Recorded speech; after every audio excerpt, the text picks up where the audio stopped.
How this current epoch, during the evolution of Western nations, I think the vast majority of people are in a deep delusion, of course, about many things, but one of the delusions is their benevolence. I think we have become very delusional about who we are and what we are as a species. You see, when people are born into such tight confines of societal norms, and there are such heavy penalties for anybody that transgresses the societal norms, then people start to consider by the abstaining and being coerced not to get involved in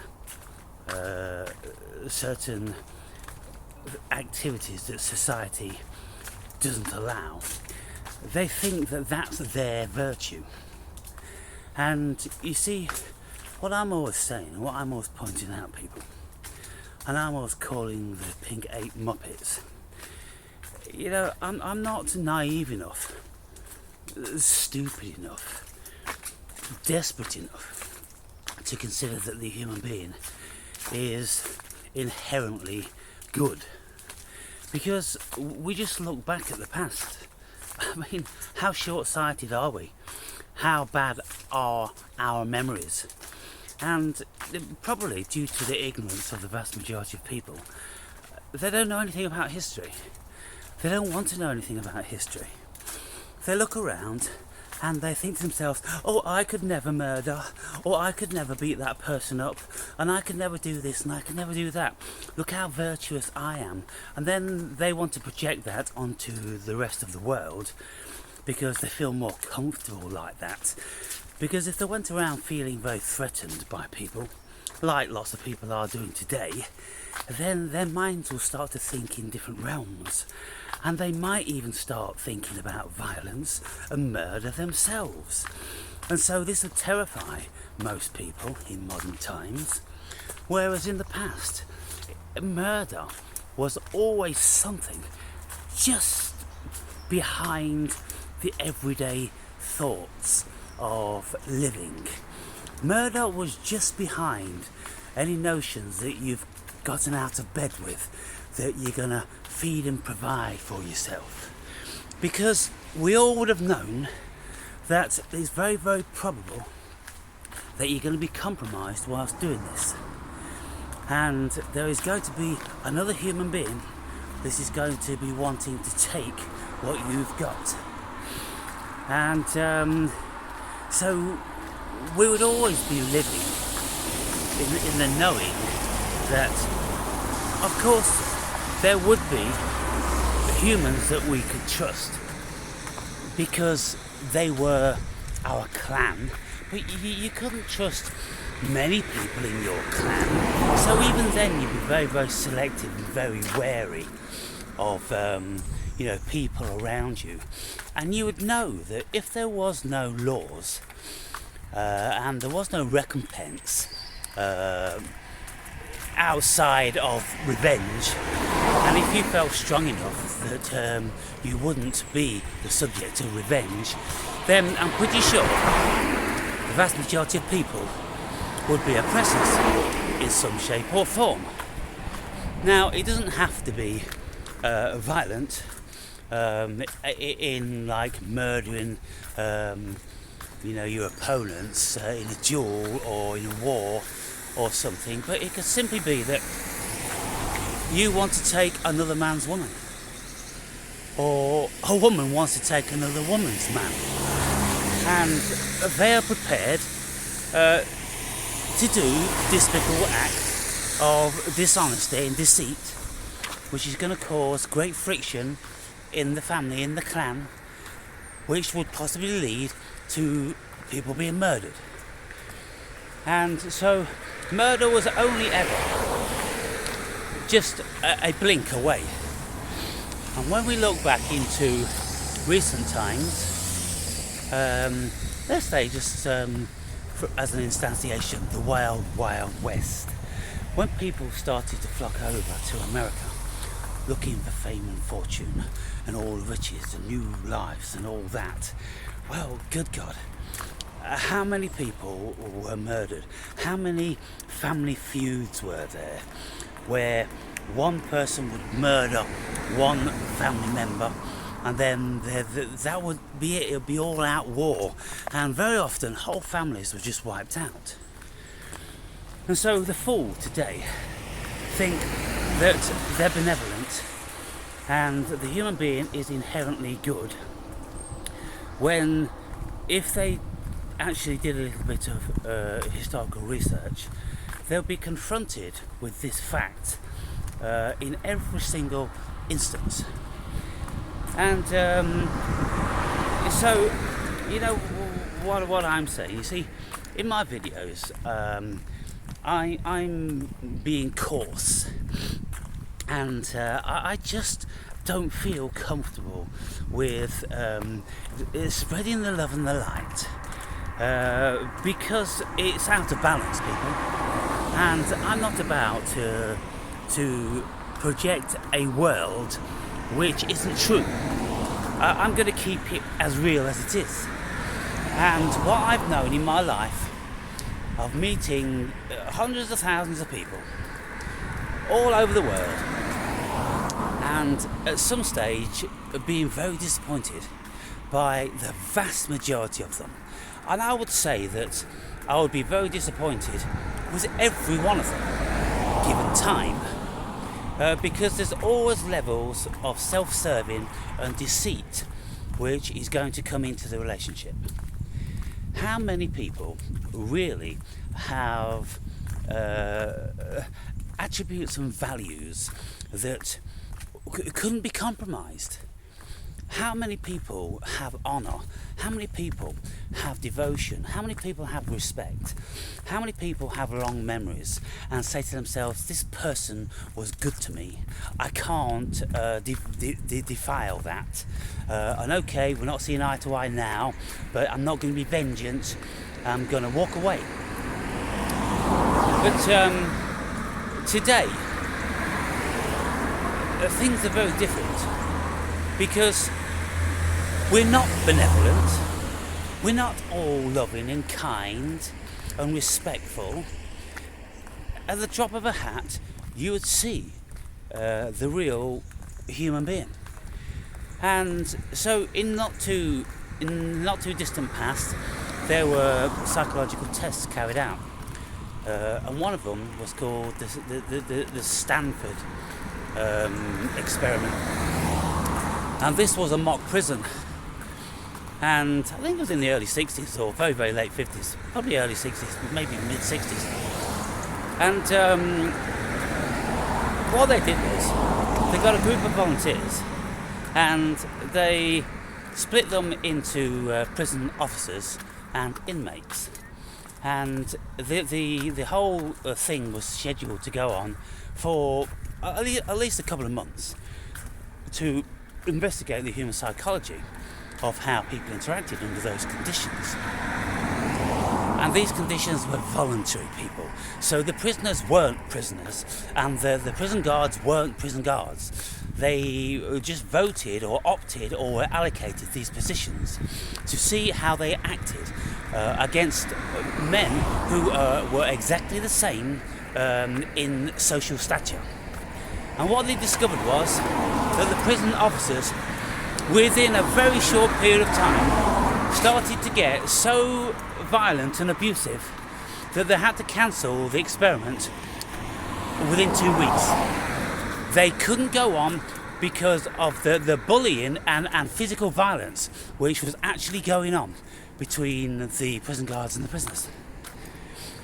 Then there was another experiment carried out by some psychologist called Skinner, and he was an operant psychologist, and he would do all different sorts of tests on rats and pigeons and mice and things like that to see how they acted under certain conditions.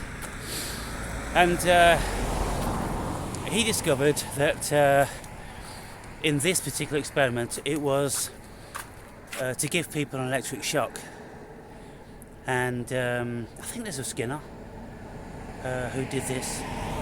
After all, it was an operant experiment. And the experiment was, you put a guy behind a screen and you ask them questions. And if they get the question wrong, then you press this button and you give them electric shock. And that's kind of barbaric, isn't it? And with some of the people, they were giving the electric shocks because there's a man in the lab standing by them with a white coat on holding a clipboard. So an iconic entity, you know, a man of authority, you know, standing by with a white coat on, very important in the lab, overseeing the experiment. And when the person who's supposed to be pressing the button started to get a little bit nervous and didn't want to press the button because the person on the behind the screen was screaming, you know, mock screaming, the lab authority would say press the button, and the vast majority of them complied until in the end some of them were ah and appeared to have died, and then the person pressing that button were like, have I just killed a person under your authority? Yes. And so, you know, all we have to do, people, we just look at, like, Nazi Germany, we look at Stalinistic Russia, we look at modern times now. People are so prepared to do violence under the jurisdiction of authority. And they don't question whether that authority could be acting good or bad. They just do it. And so here's a scenario that someone told me about in recent times. Somebody, you know, very intellectual on one of these sites, they said that they had an interview with a guy that's responsible, like maybe for directing drones in Iraq. And on this particular occasion, he was asked to fire up on this building. And he asked who's in the building. And it's because they thought, well, isn't that school? We've heard that, you know, maybe it's a hospital and there's women and kids there. And the answer came back, yeah, there's women and kids there. But maybe the Taliban are hiding out there. And if the Taliban are hiding out there, then they have to pay the consequences because they know we're coming for them. So it's their fault.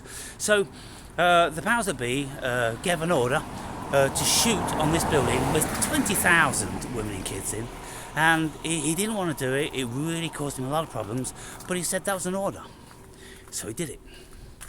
Can you imagine, how does he live today knowing that he pressed that button and he killed those women and children, and now it's probably turned out that the war was a complete conspiracy and fake in any case, and those you know, women and children didn't need to die, but they've died, 20,000 of them. How would you live with that? You know, these sort of things.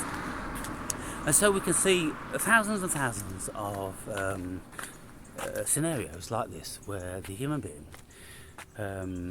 not only is evil off their own back, but are prepared to commit evil just because somebody in a position higher than them tells them to, even if it's against what they consider their moral status to be. And so I say to all you people who you think you're all love and light and human beings are inherently good and loving and kind, well, it's just circumstances at this moment in time which are exceedingly oppressive, which gives you the illusion that that's the case, and it affords you the illusion to think that that is correct for you, because you haven't been tested. But take away all this security, take away the matrix which keeps everybody wrapped up in a bubble, Go into a Middle Eastern country, a white woman, bare your skin in the Middle Eastern country, and see how benevolent the human being is. We can do so many scenarios like that. And yet you think all these swarthy folk walking all around are all jolly nice people. But the fact of it is, the book that they have the greatest and deepest of adherence to tells them what to do with these people. And some of you will know that it isn't good. Now, what's happening in the recent times, people?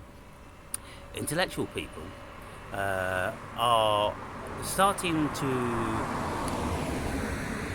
request, they are expressing a level of concern and discernment, and they are asking people to start to read those swarthy folks' book. You know that book? Yeah, because within that book there's a lot of evil, and we need to know about it. And now people are saying, hey, hang on, I never knew this stuff was in this book.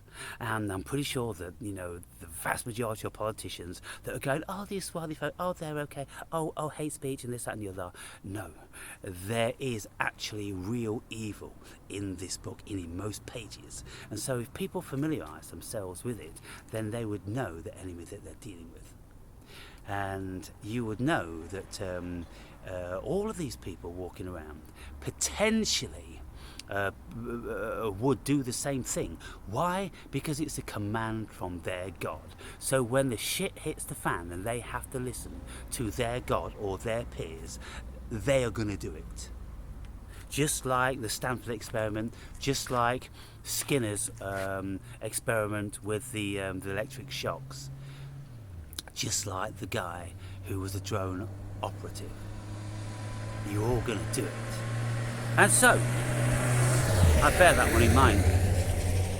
And even if you are absolutely positive that you wouldn't do it, you couldn't lend yourself to it, then I think you're not responsible enough to have children or dependent family members, because you're weak, you're despicable, you're the variety of person that just cannot be depended upon.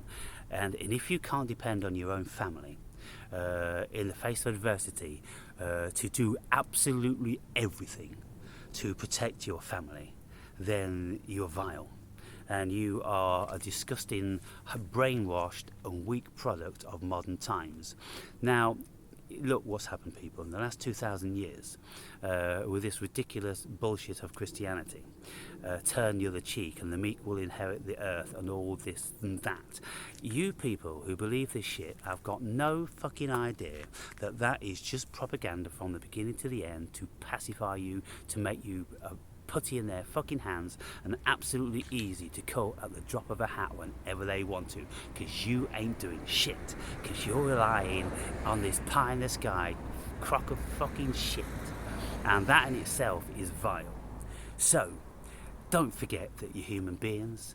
Don't forget that human beings are fantasists, and there is absolutely no evidence for that crap whatsoever, but there is evidence for this other evil stuff that's going on in the world. So my advice is grow some balls and start growing a fucking backbone, because you're going to need it pretty soon, people. In these next 10-20 years, you're going to need it, because changes are coming about which are going to be so oppressive, so demeaning to indigenous peoples in these Western countries that you ain't going to be able to catch your breath. And only in a few weeks since the inauguration of the British Prime Minister, we've seen levels of oppression that are very, very akin to any fascist or rogue state. And you know, people are starting to wake up, and people are starting to get twitchy about, oh, I voted this guy in, and now he's turning out to be a Nazi. Yeah, you ain't seen nothing yet.